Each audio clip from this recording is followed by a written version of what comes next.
Chapter 10, Section 4. The End of Sickness. All magic is an attempt at reconciling the irreconcilable. All religion is the recognition that the irreconcilable cannot be reconciled. Sickness and perfection are irreconcilable. If God created you perfect, you are perfect.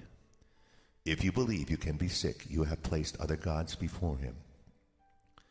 God is not at war with the God of sickness you made, but you are. He is the symbol of deciding against God, and you are afraid of him because he cannot be reconciled with God's will. If you attack him, you will make him real to you. But if you refuse to worship him in whatever form he may appear to you, and wherever you think you see him, he will disappear into the nothingness out of which he was made. Reality can dawn only on an unclouded mind. It is always there to be accepted, but its acceptance depends on your willingness to have it. To know reality must involve the willingness to judge unreality for what it is. To overlook nothingness is merely to judge it correctly, and because of your ability to evaluate it truly, to let it go. Knowledge cannot dawn on a mind full of illusions because truth and illusions are irreconcilable. Truth is whole and cannot be known by part of a mind. The sonship cannot be perceived as partly sick because to perceive it in that way is not to perceive it at all. If the sonship is one, it is one in all respects. Oneness cannot be divided. If you perceive other gods, your mind is split, and you will not be able to limit the split because it is the sign that you have removed part of your mind from God's will. This means it is out of control. To be out of control is to be out of reason, and then the mind does become unreasonable. By defining the mind wrongly, you perceive it as functioning wrongly. God's laws will keep your mind at peace because peace is his will, and his laws are established to uphold it. His are the laws of freedom, but yours are the laws of bondage. Since freedom and bondage are irreconcilable, their laws cannot be understood together. The laws of God work only for your good, and there are no other laws besides his. Everything else is merely lawless and therefore chaotic. Yet God himself has protected everything he created by his laws. Everything that is not under them does not exist. Laws of chaos is a meaningless term. Creation is perfectly lawful, and the chaotic is without meaning because it is without God. You have given your peace to the gods you made, but they are not there to take it from you, and you cannot give it to them.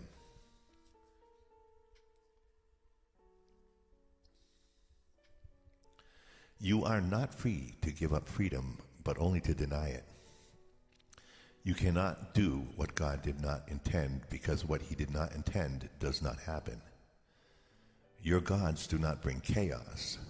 You are endowing them with chaos and accepting it of them.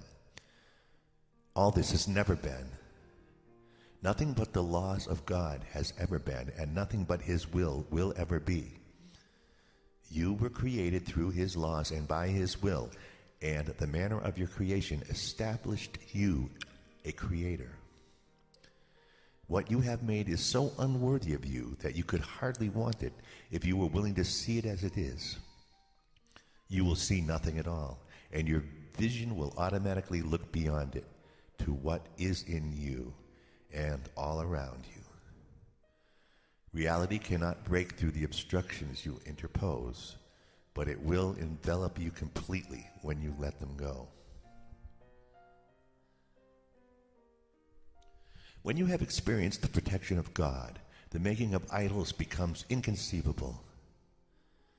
There are no strange images in the mind of God, and what is not in his mind cannot be in yours, because you are of one mind, and that mind belongs to him. It is yours because it belongs to him, for to him ownership is sharing. And if it is so for him, it is so for you. His definitions are his laws, for by them he established the universe and what it is. No false gods you attempt to interpose between yourself and your reality affect truth at all. Peace is yours because God created you, and he created nothing else. The miracle is the act of a son of God who has laid aside all false gods and calls on his brothers to do likewise. It is an act of faith because it is the recognition that his brother can do it. It is a call to the Holy Spirit in his mind, a call that is strengthened by joining. Because the miracle worker has heard God's voice, he strengthens it.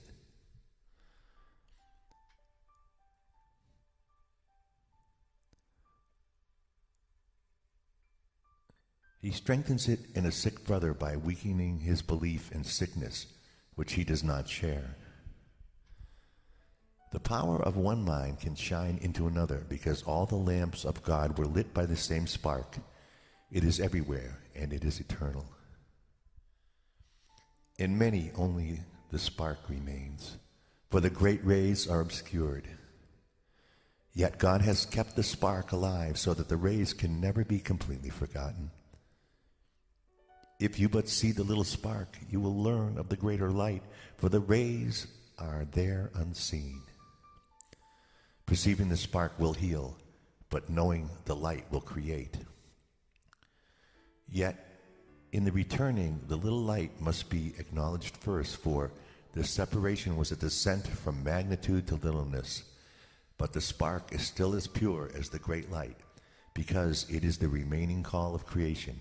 Put all your faith in it, and God himself will answer you.